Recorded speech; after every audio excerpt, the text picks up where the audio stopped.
Okay, friends, we are back with another superbly stellar episode of V8 Radio. I'm Kevin Oosty, your host, joined always by our esteemed co-host, Mr. Mike Q-Ball Clark. And I feel honored to be here after that adjective. Yes, well, interestingly enough, that adjective was a listener suggestion. Was it? Yes, and it turns out that it actually is going to fit the theme of the show a little bit. Oh boy, I can't wait. Unknowing to that listener. So Trevor, our lead technician over here at V8 Speed and Resto, I came in to do this broadcast today, and he said, "Oh, you're going on the air with Mike?" And I said, "Yeah." And he said, "What's the show going to be?" And I said, "I'm not sure yet." And he looks at me and he said, "How about superbly stellar?" Right on. All right. Wait, well done, Trevor. There you go. See, we notice that I think I've lost my adjective privileges after that supercalifragilistic nonsense. Well, I had nothing prepared, so I was fully ready to hand it off, and was quite happy that we had some listener participation today. That's fine with me. Yeah, me too, because I didn't have one prepared. I was hoping you had something. Yeah, right. I barely made it out with a trivia question this time, but I do have one. Okay, as do I. Well, so typically on this show, we talk about cars and the lifestyle and maybe a tangent or two, which is a preface probably of what's going to happen today. But we try to hook the listeners in with a trivia question that we throw out in the beginning and bribe people to listen to the end of the show for the answer. And you indicated you have a trivia question. Indeed I do, sir. And are you ready for it? I am. All right. Well, here we go. Kevin, you're a Buick guy, so this one will be right at home with you. Right, and it'll be really bad if I get it wrong. So thanks. Yeah, I'm sure you'll get this one right. As we've seen throughout the years, Buick has had a styling cue on their cars. They've had these either 3 or 4 portholes on the side of the car on either side. What is the official name of that porthole? And as a bonus, not necessarily a requirement for the question, in what model year did they make their debut? Well, the technical term for the porthole is a Buick Ventaport. So that one I'm pretty sure Continue. But as far as their appearance, I'm going to guess that's a good part of this question. So I'm glad you made, if I already got it right, the bonus part, I'm going to say 1949 is my guess. 1949 is your guess. Let us write that down. Yeah, 48 or 49. And the designation between the 3 holes and the 4 holes went along with the status of the model. So the more fancy and expensive the car, the more Ventaports it received. I see.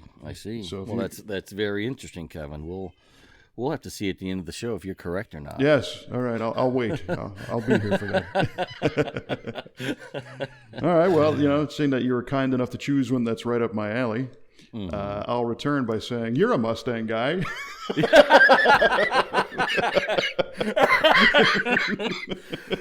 Oh boy. Okay. Indeed. But in your defense, you were also, how do I want to say it? You were around in the 90s. So I was around in the 90s. We're going to go to that decade and say in 1994, that was a year that a new Mustang design debuted. And prior to the 94 Mustang coming out, there was a concept version that ended up being a different car because there was something unique about it. There was a concept Mustang, and there was something different about this car, and it ended up not being the 94 Mustang. So what was unique about it, and what did it become? Oh boy! So it became another production car? Yep. It was produced. Okay. And it was for the 94 model year? Correct.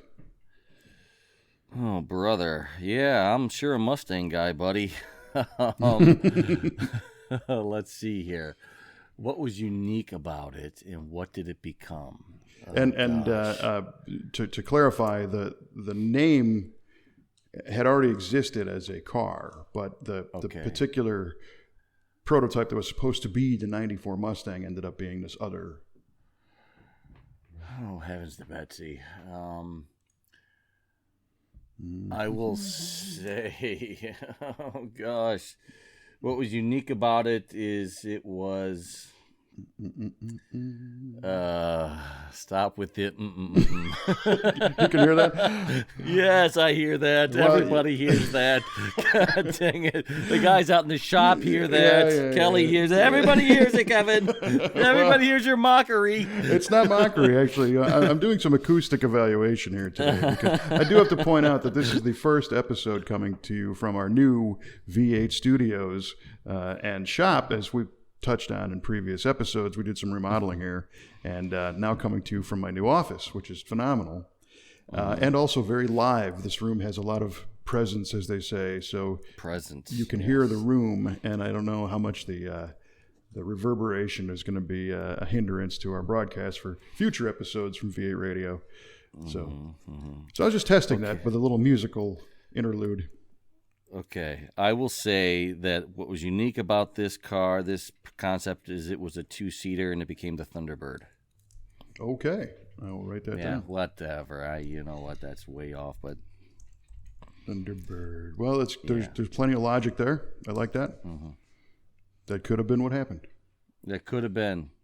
If only. We'll find out soon enough. Yes, indeed, we will. So the huge news is that you got your engine back. I got my engine back yesterday. That is fantastic. It is fantastic. If I had an applause sound effect sitting right here, it'd be at full volume, up to 11. For sure. Maybe we'll add that in post. There you go.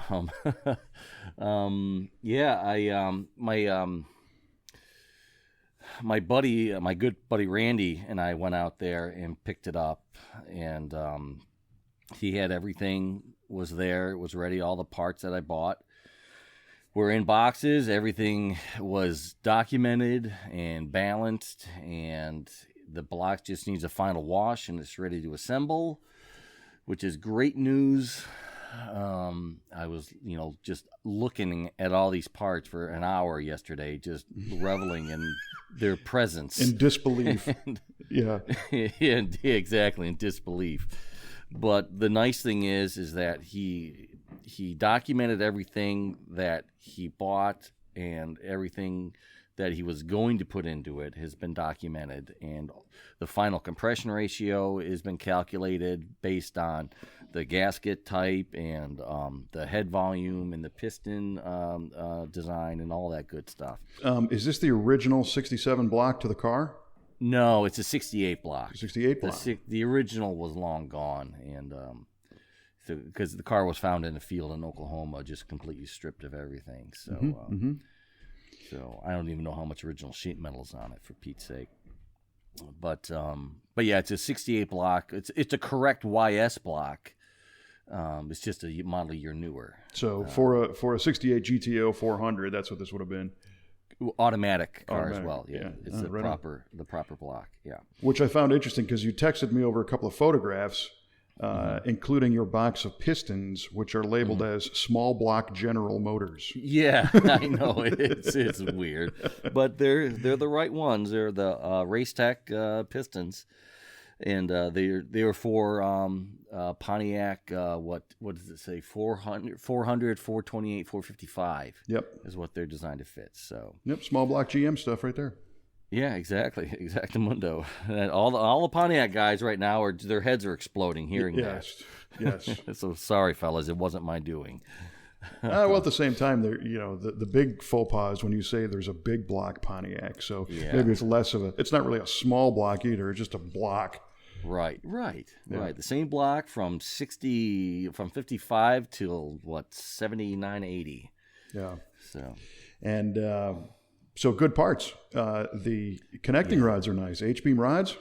Yeah. The Eagle steel H-beam rod, forged rods, and it's an Eagle forged crank as well with a 4 1/4 stroke. Right on. So what's our final displacement going to be with the bore? 461. It's a 4 155 bore and then 4 1/4 stroke. Nice. Yeah, not too bad. No, it looks great. The handful of pictures you sent over the block work, from a camera phone looks fantastic.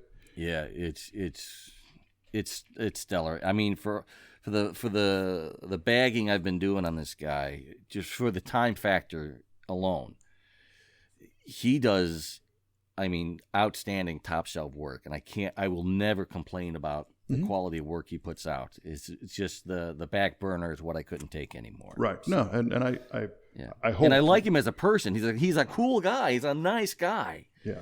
And he just, took too long. So right, and what it is. Hopefully, in our, ribbing over the past year and a half or whatever it was. Yeah. I don't think we ever, intentionally tried to say he did poor work or anything. It was just this time. Yeah, I never said anything that wasn't true. Right. Never, not once. So that's cool. So you got everything home, and now what? Mm-hmm. Well, it's at my buddy Randy's place. He has a climate controlled garage, so it won't sweat or get cold or anything like that. So, perfect. And everything is oiled up and bagged, which is nice. So the next step is I need to get bearings, rod bearings and main bearings and rings, and we can put the rotating assembly together. And I need to final wash the block and paint the block with some quality stuff. And yes, yes, I would do that. Yes, exactly. And I got to take my intake and my timing cover and the valley pan and all those other miscellaneous parts over to be blasted and be painted, and get gaskets, get bolts, and start screwing everything together. Right on. So those are the next steps. And then get motor mounts and an engine harness and about $10,000 worth of miscellaneous little knickknacks. Yeah, right. And I'll be ready to go. Are you running, you going to run good hardware? You running ARP bolts in it and all that stuff? Yeah, for sure. Sweet. Yeah. Oh, and I still have to figure out a cam solution as well. I don't have that settled yet. So my initial thoughts on putting that thing back together, seeing that the machinist didn't do a tri-fit with bearings, because you're getting bearings, even though it's a new crank and new rods, technically an out-of-the-box bearing should, to a stock spec, I'm gathering. Right, yes. Yeah, that technically should be fine, but I would check everything there too. Oh yeah, for sure. Yeah, he was talking to me about that as well, and he says that he doesn't like to run 2 thou of clearance in a street block. He wants it at 1 thou, but stock bearings will maybe give you 2 thou, so he'll buy 2 sets of bearings for the rods, a regular set and an X set, which is a little tighter, and he'll maybe mix and match. Mm-hmm. Put an X side and a regular side and give you that 1 thou clearance. Mm-hmm, mm-hmm. So I'll definitely get a set and see where I show up, see where it ends up, and make a decision if I have to get an X set as well. So one thing that a neat trick that I learned from Bill Travato at BTR Performance, who built the turbocharged custom stroker Oldsmobile engine that we did in the S71 Olds, is and you can see this in the video series, put the crank in with the bearings and torque the mains with the crank alone and no rear main seal. Okay. And spin it over. And in his case, on that S71 block, you could spin the crank and it would just spin. I mean, at full torque, it was beautiful. There was not a bind anywhere. And then you take the rear out, put the rear main seal in, and try it again. And that will tell you if your rear main is fitted properly, because I'm assuming you're using a modern neoprene seal. Yes. Yeah. For sure. Especially if you're doing a rope seal, because those are the worst. I don't recommend using those anywhere. But they will add all kinds of bind to that crank, and you might think it's a bad bearing clearance problem. Right. When in fact it's just the seal.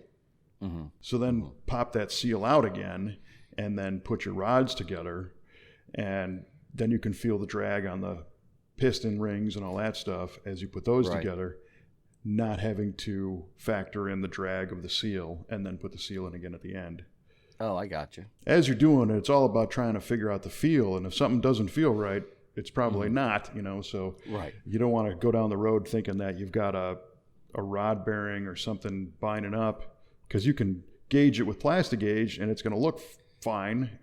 Right. And then all of a sudden you find out later it was the crappy seal on the back of the block that's dragging you down. Mm-hmm. Yeah, testing everything as you go step by step and verifying results. So, yeah, that makes perfect sense. Yeah, or the opposite is you put the bearings in by themselves and the crank doesn't turn.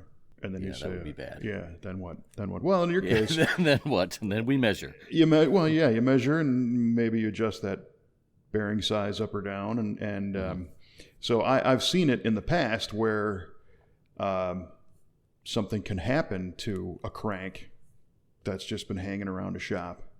If somebody tipped it over or something like that, and it's brand new, but now it might need a 1 thou cleanup job on it just to bring it around. Right. So. Yeah, for sure. Yeah, I definitely know where you're coming from. Here's a fun fact on crankshafts that I read, and I'm not saying it's true, but I do kind of believe it, about top fuel cranks.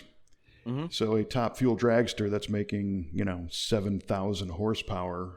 Right. They claim in this thing that I read, it was supposed to be an NHRA fun fact thing, that a crankshaft in a top fuel engine will twist longitudinally up to 20 degrees.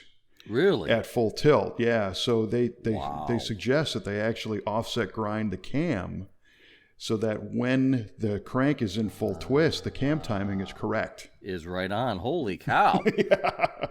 Physics, man. Physics. Yeah. It's unbelievable if that's the case, because that's a monster billet crankshaft. Oh, yeah. Holy cow. Yeah. Those NHRA top fuel facts are fun. There's a lot of neat ones about the amount of fuel consumption they use. And it's ridiculous, isn't it? Yeah, or like the other one that was kind of neat is one top fuel dragster makes more power than the first 10 rows of a NASCAR race. Yeah, I've heard that too. That's nuts. So, oh brother. So now you're back to ordering a few parts. Yes, I am. So we'll get going on that pretty soon, and hopefully when the weather's nice, I might be able to start something up and harass the neighbors a little bit. So you're going to do the work? You're going to screw it together? Yes. Yeah, my buddy Randy and I are probably going to do the work. Awesome. Just, yeah, it'll be good. I don't know if they picked that up. Did you hear that? I just heard, Randy. Is that your executive producer over there? Yeah, exactly. God damn it. You're grounded, producer.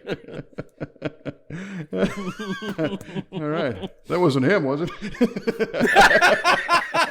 No. My buddy Randy, he's 6 years old, Right. Let me mark this edit down. It's another way. You should probably leave it in, It's another one of those, Mom, I'm on the phone.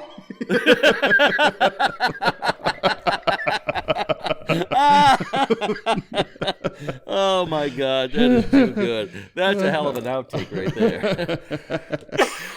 Oh Lord. All right, where the hell were we? So, and you had the cylinder heads done quite a while ago. Yes, the cylinder heads are done. They've been bagged forever. Have you driven this car with those heads done? No, I have not. Not. This will all be brand spanking new. Nice. So I'll have to take those apart too to put new valve springs on when I get the cam in there as well. So. And you're talking a roller cam, hopefully. Yes, sir. Yeah. Yes, sir. Mostly for peace of mind. Yep. Well, we talked about that before, so that's all good. We have. And what intake you thinking about putting on this? Just the stock intake, stock cast iron intake for now. So, in the future, I'd like to get alloy heads and an aluminum intake, which would be nice. It'll lighten it up quite a bit. And pull a lot of heat out of it. pull a lot of heat out of it. Absolutely. The only thing I really need to start talking to people about my cam choice, just because the compression ratio is going to be the static compression ratio is going to be about 10.3 to 1, and that's really putting me at the outer limits of pump gas. And so I know that tuning and timing and cam valve timing is going to be critical for the life of this engine. So I really need to do this the right way, and I don't know enough about cam timing to really make the decision on my own. So I'll definitely need to consult people who know what they're talking about on this deal. So I think the trick there is that cam preferences, sure, they're mathematical, but they're also so subjective about what people either like, or they think they like, or they know, or they think they know. So there's still a huge amount of people out there who buy a camshaft for the way it idles.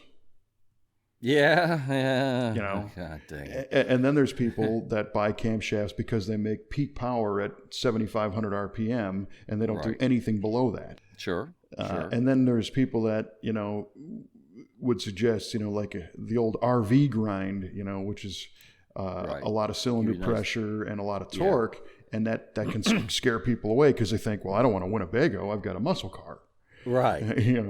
But that could be a good cam, Yeah, I definitely get those arguments of why people pick their cam choice. I mean, for me, I just want it to not detonate is my biggest concern. Yeah, so then you want to get aluminum heads. Yeah. But say I couldn't get aluminum heads. Yeah. And then... Well, so, I mean... And the reasoning there is that the aluminum just dissipates the heat so much that at that compression ratio, you probably wouldn't have a problem. Yeah, you can run probably a point higher, a full point higher with aluminum heads than cast iron and still be safe. Which leads me to, are you shopping for pre-owned stuff? I haven't been, no. Because a lot of times, Racing Junk or Craigslist or even the Facebook groups, you'll find guys that are bailing out of things, and you might find a deal on some. Yeah, I might. It's a good point. It's a real good point. I'll definitely look at that. I didn't even think about used stuff. The intake for sure. You can probably find a used Edelbrock aluminum intake. There's probably 20 of them for sale right now. Yeah. But heads. Well, those even different. Brand new, those are pretty cheap. Yeah. Those are pretty affordable. It's those stinking heads that they don't give away. No, they don't. They don't. Yeah. Yeah. So that's cool. I'm pretty excited. I was telling my wife last night. I said just really, I've been kind of bummed out about this whole thing for a while, just kind of on a low, and getting that back really kind of re-energized me. And just seeing all that hardware, I'm like, oh my God, I might be able to drive this car again this year. This would be fantastic. It would. And it's been down for almost 3 years, for crying out loud. So, what do you know anything about the torque converter in the car? It's the stock converter. I believe it is. I mean, it's a turbo 400. I'm assuming it's just a stock, pretty low stall converter. And it's a pretty high geared rear end because it's an AC car as well. So like a 342, 355. No, it's probably a 293. Oh. Yeah, high gear, low. Yep. Yeah. Yeah, because I know like most of the GM cars, the AC cars were 342 and down. Not numerically. So, so you're going to keep that gear. Right. Yeah. For now, yeah. So I would look at a converter as well. Okay. All right. Because you're going to choke that camshaft and the bottom half of the torque curve, if it's trying to gag that thing down at 800 RPM, especially with that gear in the back. I got you. Okay. All right. So, maybe make a few phone calls. Call the guys at TCI and call the guys at Comp and talk to your Pontiac buddies. And the other thing about torque converters is there's a misconception of the stall speed. A lot of people look at it and say, Okay, well, I bought a torque converter, and it's 3,000 stall. Mm-hmm. They think that it's like dumping the clutch at $3,000. Like there's nothing until 3,000, and then bam, there it is. And that's not the case at all. It will start to grab earlier. Mm-hmm. There's an interesting thing with like the 4L60s and some of the late model stuff, that a 3,000 RPM stall converter, which you would stay away from on the street in a more traditional car, that's kind of like where these things start. And they feel like a 2,000 stall in an older transmission. Really? It's a weird deal, yeah. And we've done a bunch of them in different cars. But in your case, if that got bumped up to an 1,800 or a 2,000 or maybe a 2,200, it'll make it feel like a totally different car and keep the engine in its happy range without sitting there and winding out to high RPM before it goes anywhere, which you don't want. Right. Yeah. Right. Yeah. I know that it's not going to be a high RPM car. Right. I mean, probably 5,500 is probably where I would stop. I mean, I wanted to make it strong enough to where if I beat on it, I don't have to worry about it. I mean, this is definitely overbuilt for what I really need. Yeah. Well, and the other cool thing is now you've got increased displacement too, so that's going to have an effect on everything. Sure. Absolutely. So I just want to never have to take it apart ever again. So that's my goal. And I will clarify that you will never want to have to take it apart. There might be a time when you want to take it apart and change something or whatnot. But yeah, I'm with you. You want to be able to just turn the key and just go. Enjoy that side of life for a while. Mm-hmm. Yeah. Yeah. I've had enough of taking it apart. So. Right. Well, that's awesome. So I'm sure you'll keep us posted. For sure. Sounds like we got some meat for a forum thread finally. We might, yeah. That just came to my mind just before you said that. I'm like, ooh, I got to update the forum. Yeah, right on. Good. So everybody else can see the cool pictures that you texted me. Mm-hmm, mm-hmm. For sure. The other thing that I thought was interesting about Trevor and his superbly stellar adjective, of course, stellar, referring to the stars. And we had another cool thing happen this past week, which was the SpaceX launch with the Tesla Roadster in space. Which, yes, Starman. How about that? I thought that was just insane. That was the coolest thing I've seen in a long, long time. Mm-hmm. It's like Buck Rogers coming to life, for Pete's sake. It really did look like the beginning of Buck Rogers when he's frozen. For 500 years, Buck Rogers crossed the universe. Yeah, that was super cool. And the other thing that I instantly thought of was the beginning of the heavy metal film with the 59 Corvette that comes down from space.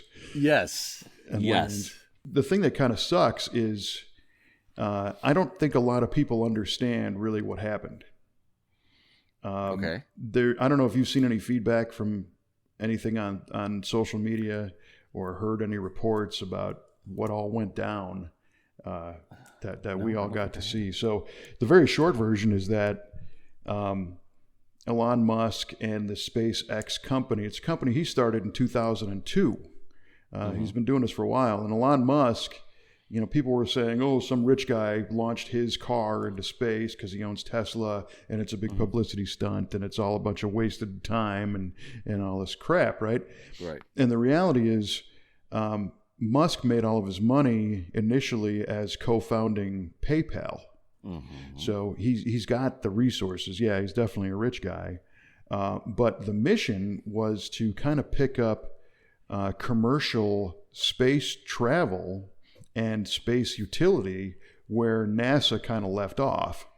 And when we kind of look back in history, not to go on a giant tangent, but NASA and the Soviets in the 50s started space travel, and the whole thing was that, in my view, is people in general, the human race isn't that far off from being an animal, and I'll preface that by saying we have this us and them competitive mentality as part of our chemical makeup. Mm-hmm. Right? They say birds of a feather flock together. Well, we're comfortable around things we recognize, and the farthest extreme of, unfriendly competition is war. So, but friendly competition is a different thing. And after World War II, we worked with the Russians to defeat the Germans in World War II, and that ended in 1945. So in the late 40s, it was rebuild everything, but in the 50s, we had all this new technology that was developed in World War II, and we had talented people that were trained in the military and the war efforts, and so you had companies like General Motors and General Dynamics and Boeing and all these companies in the 50s that now have capabilities, and they're run with military precision, that the technology became, let's launch rockets. And really the Germans were launching rockets in World War II for bad reasons, to bomb people. But the Americans created a space program out of the Air Force. So it was initially kind of a government thing, which evolved into NASA, which is basically a civilian operation. Right. Because it's too bad, but your high school recruiter that comes to recruit people for the armed forces doesn't say, do you want to go the Army, Navy, Air Force, Marines, or NASA, Oh, yeah, right? That'd be great. Because you'd have been there. Yeah, I probably would have, for sure. The Soviets, on the other hand, it was a full-on government, military-run space program. And where I'm going with all this is that it created kind of a friendly competition between the countries to increase technology and to have bragging rights and to develop new stuff. Mm-hmm. The Cold War was kind of part of the deal, unfortunately, where we still didn't really trust each other. And, we were trained to think that nuclear war was just, 5 minutes away at any time. Oh, yeah. But the culmination became the goal that Kennedy set out to go to the moon by the end of the decade of the 60s. Mm-hmm. So the Russians beat us on every step except getting there, basically. Mm-hmm. First satellite, first man in space, first dog in space, first woman in space, first photos of the backside of the moon, first moon rock samples, first Mars probe. All this stuff was first spacewalk, first space rover vehicle. That was all Russians. I mean, these guys were on it. And then we end up getting to the moon first and kind of claimed everything. And so we win, which was cool. We win. Yeah, that's it. So you got to give them credit for what they did. But I think and nothing, and I wasn't alive yet, but it seems like to me, nothing in modern history brought the world together like the moon landing. Yeah, I would agree. Yeah, the whole world was watching that. It was, that was the only thing on everyone's mind, was watching that moon launch. And everyone's TV sets, Right, exactly. And it was neat because, and you can look this up, and I don't know why this wasn't publicized, but on the initial moon landing, we left some stuff on the moon, some plaques, and there's an image of man, and there's some words, but there's also kind of an early version of I don't want to call it a microchip, but it's a silicon chip that has super tiny text inscribed into it to fit a lot of words on a tiny little thing. And the contents of that text is well wishes from almost every country on Earth. Really? Yes. And you can go to NASA's website and search it out. And you'll find it. I think it's 120 pages long. Wow. Of all these countries that were first political allies of ours. China's not there, and I don't think Russia's there, but just about everybody else is, saying this is a tremendous achievement for man, and some of them congratulate the United States and congratulate the astronauts in particular, Armstrong and Aldrin and Collins for being up there. But the neatest thing is, again, it brought everybody together. Well, after Apollo 11 and the moon landing, you had several more missions that, 13 didn't make it, but a couple more did. Right. And I think the downside is that we didn't come back. The first one, the big triumph was getting there. The second time, we did not come back with the secret of the universe. Uh-huh. And I think the public was expecting, because people are short attention span, even in 1970, they expected that we were going to come back with some equally lofty achievement going there again. And so by the third and fourth times we went to the moon, a lot of people on Earth started to say, hey, we're spending a lot of money on this and we're not really seeing what we're getting back in return. Right. And there's people starving in the street, and we're at war in Vietnam, and there's political unrest, so it became a little bit politically unfavorable to spend the kind of money it takes to get there. So the lunar program, Apollo program, ended, and in the late 70s, NASA tried to come up with a more practical space program, which was the shuttle, which was designed to bring things into orbit and leave them there, like space stations and satellites for communications. And today, this conversation is possible because of those trips. Yeah. Right. Yeah. But again, the downside is when you and I were younger, we both probably watched the shuttle mission, the first one, go live.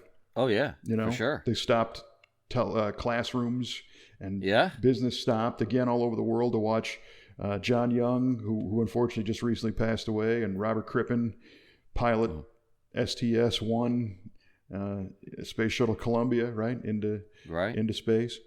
And it became kind of commonplace to where pretty soon these things weren't even publicized anymore. It's almost a shame that it almost became passé. Right. And in the 90s and in the, early 2000s, it's like, oh yeah, a shuttle mission, unless there was the unfortunate couple disasters, many of these missions were just, nobody knew, nobody cared, that they weren't getting the kids excited about it. So you had that happen. At the same time, the very same technology that helped these missions happen helped create our Hollywood scene, where we can now create images that are so realistic about anything that people are skeptical of everything they see. Right? Yeah. Because you can watch a Star Wars film and there is no indicator that this is not real. Right. Outside of the fact that it's not real. Right. It's great trickery. Right.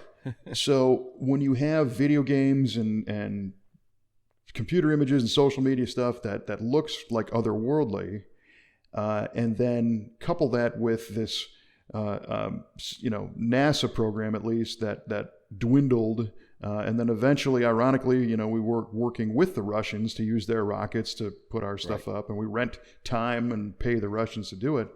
So here comes Elon Musk, who says, all right, and he's not an American, he's from South Africa originally. It's just he chose to do this stuff here in the U.S.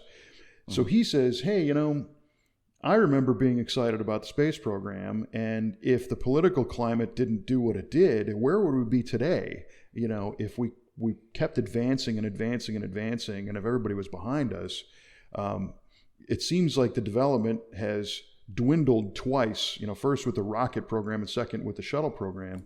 Right. And it's so expensive now to pay the Russians and to work with other countries, but we need satellites to go up. We need this research, and his goal, he wants to go to Mars. So he created this SpaceX program purely to be a commercial vehicle so that, Cue Ball Industries could hire him to launch your Pontiac satellite up into space. Right. Right. And not have to work with a government organization to do it. And the neat thing is that technology has come so far that he says, for economic reasons, we can make this stuff reusable. And the video of these rockets that he launches that come down and land. Whoa. How off the hook was that? And he's been doing it for a little while, trying to get those going. So that, to me, is even beyond the science fiction. Totally. Yes, because I don't think there's a Star Wars film that lands a rocket standing straight up. No, there is not. Right. So this demonstrates that if you push it, you can achieve things that are unimaginable. Yeah. And the bummer is that, so this past week when he launched his Falcon Heavy rocket, the mission was to not only launch the rockets. It had 2 boosters. He wanted those to land. It had a center unit that was also supposed to come back and land, but that one unfortunately got lost. But he needed to demonstrate that this rocket would carry a heavy payload into space so that he could rent it out to future customers. Right. And you don't take a paying payload on the first shot untried. Right.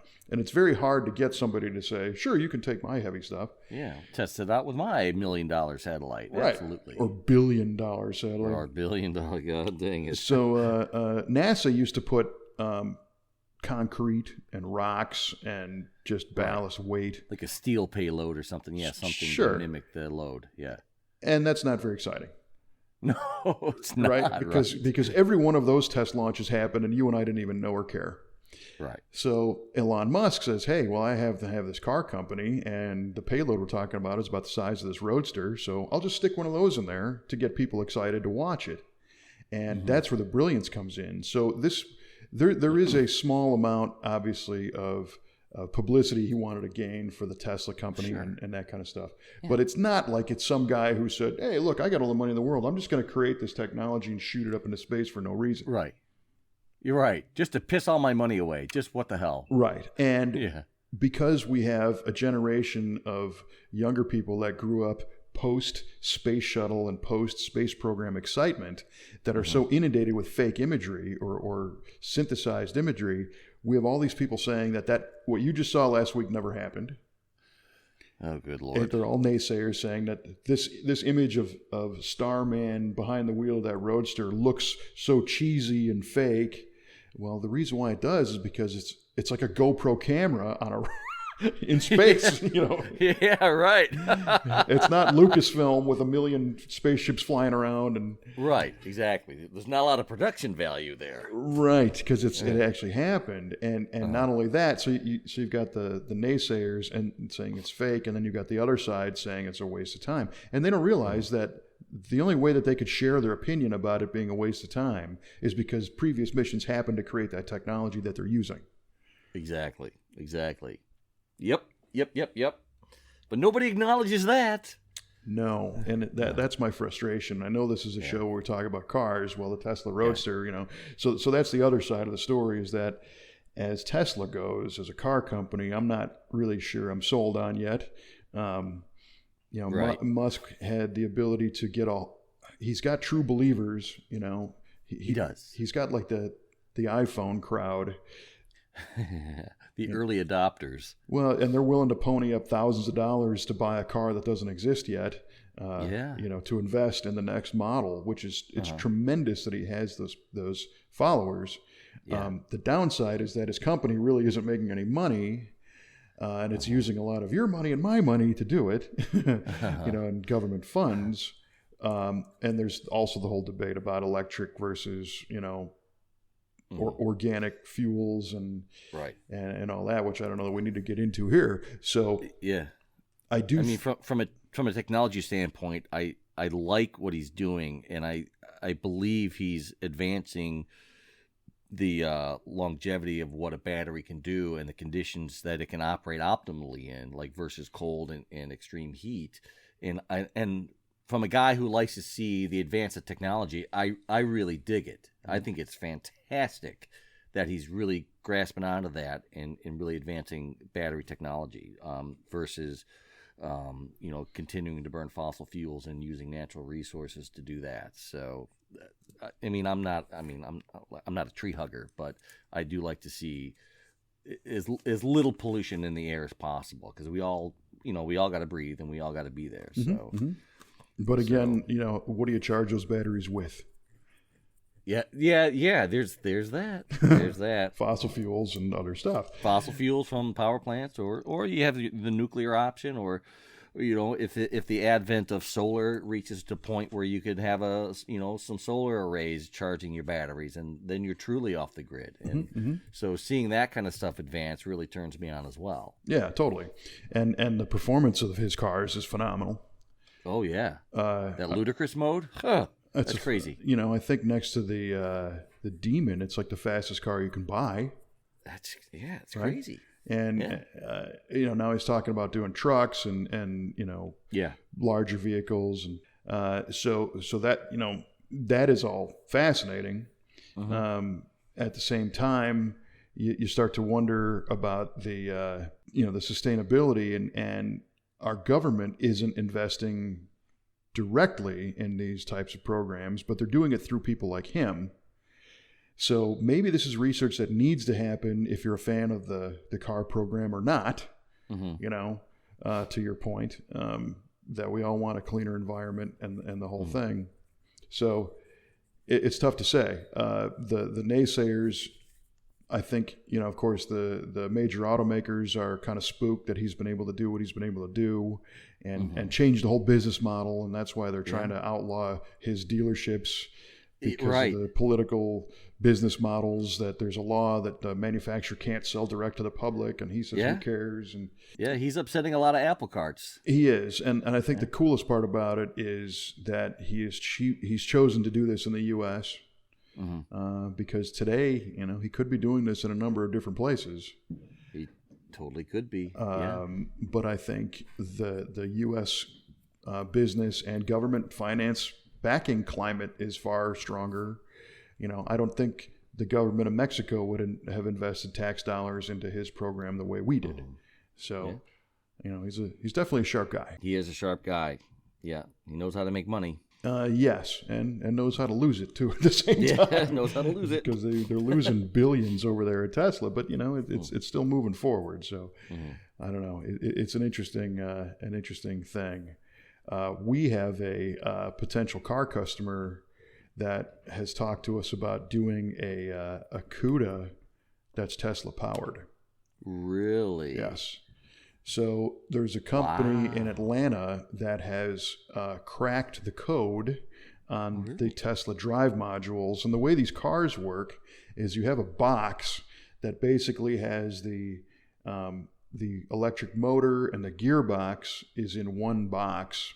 And that was his design idea, which was pretty slick.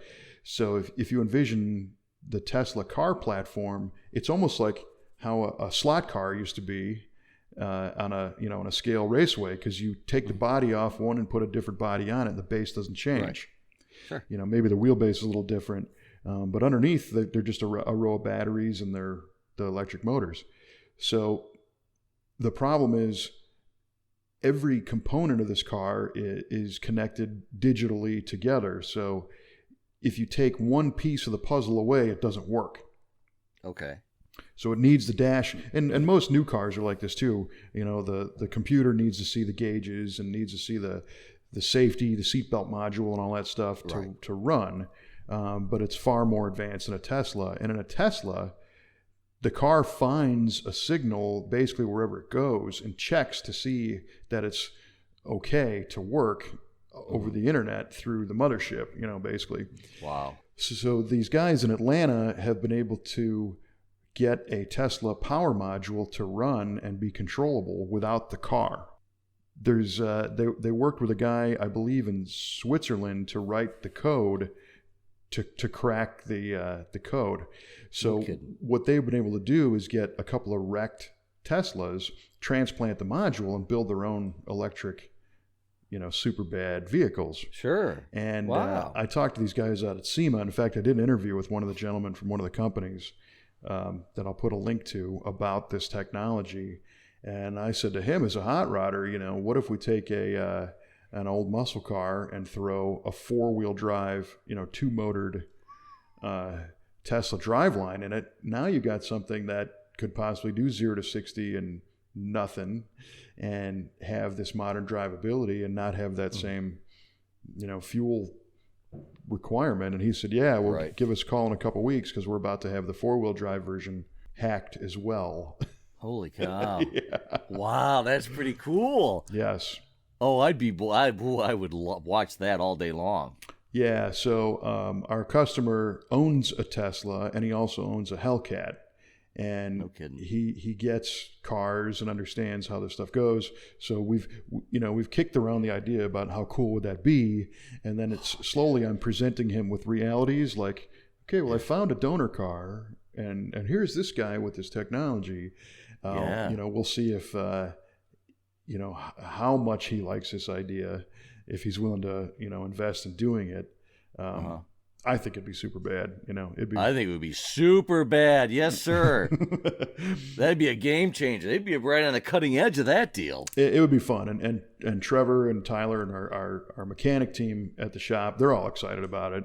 And again, we're looking. There's going to be a significant pushback, about ruining the car. Because today, you know how it is. If you put an LS motor in your GTO, you're ostracized. Imagine this. That part's right. See? Who knows what people would say about this? Because a lot of them think that Elon Musk is nothing but a con man trying to, make money off these parts with no intent of being in the business. But I don't know. I don't really have that standpoint. Well, I would disagree with that. He's putting out a product. People are buying it. It's a great. I mean, you have to admit it's a really great product. It's a great concept, and there's downsides of it. I get it, but con man is a little strong. I mean, if the guy's losing money, he's a bad con man. Well, the con comes in that he takes people's money and doesn't deliver the product yet. I see. Because like the Model 3, he made these grand predictions that they'd be selling X number of thousands of them in the first year and whatever, and they're selling tens of them instead of thousands. And he's still taking sale orders, and he's blaming suppliers and outside stuff for the holdup, and the fact that he's having a hard time getting plant workers because the manufacturing plants, they're huge, and just finding good people and getting them trained to work at that level all the time is challenging. I see. So and he's taking the government money and your money and my money, and again maybe not delivering all the stuff that he intended to. I see. So that's where that So, but at the same time though, he's using he's doing stuff like SpaceX also. Mm-hmm. Mm-hmm. So yeah, well, there's that. Yeah, it's cool. I don't know. I think we need people like that put a value on technology, put a value on pushing the envelope. As we record this, the Olympics are on. And I saw the same thing. Some guy wrote a letter to a talk radio show saying, this is stupid. I don't get why we're putting such a big deal on one skier that goes 500 thousandths of a second faster than another skier. And what he's missing is that humans need challenges to excel. Yeah. And if you don't get challenged, you don't advance. And this guy in his letter specifically said, can't we all just work on getting along and eliminating competition so that, everything is easy? And it's like, no. No. That's going backwards, pal. Yeah. Who wants easy? Well, and by if a few people excel and push the envelope, it does become easier for everybody. And new things happen. Agreed. Yeah. I couldn't agree more. You definitely need competition. Other people see somebody striving and they say, wow, look what I didn't think that was possible. Right. Maybe I should try this too. And then you have more people trying to achieve greatness. Who knows? Maybe they surpassed that person they saw and they never knew that they had that capability. So yeah, easy. Well, and even, so for example, I'm not going to strap on a luge and go 80 miles an hour feet first down a mountain flume. But part of me says, well, what are my challenges? Well, my challenges are I got all these things to do this week. We got to get this car done. We got to do this video or whatever. And I say, well, if that guy can do that, maybe I can get my junk done. Maybe I can get my act together. Right. That's how I get the inspiration. It's like, this guy is doing that. Maybe I could do this. Totally. Right.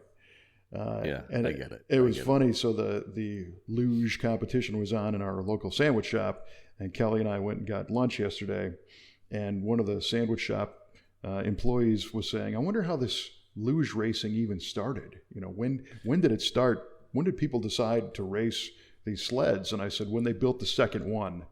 Right on. Exactly.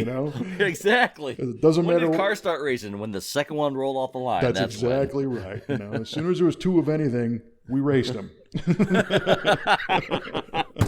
Perfect. All right. Well, so that was how, interestingly enough, Trevor predicted a stellar show, and here we talk about the stars. Almost interstellar, Kevin. Trevor. Interstellar. Yes. Ooh, ouch. All right. Well, I think we've. If anybody's still awake, maybe we should get to our trivia question answers. Yes, indeed. Maybe. Let's do that. All right. Kevin, I asked you what was the official name of the Buick portholes on the sides of the Buick fenders, and you said they were called ventiports, Mike, and absolutely correct. They were ventiports. Ding, ding, ding, ding, ding.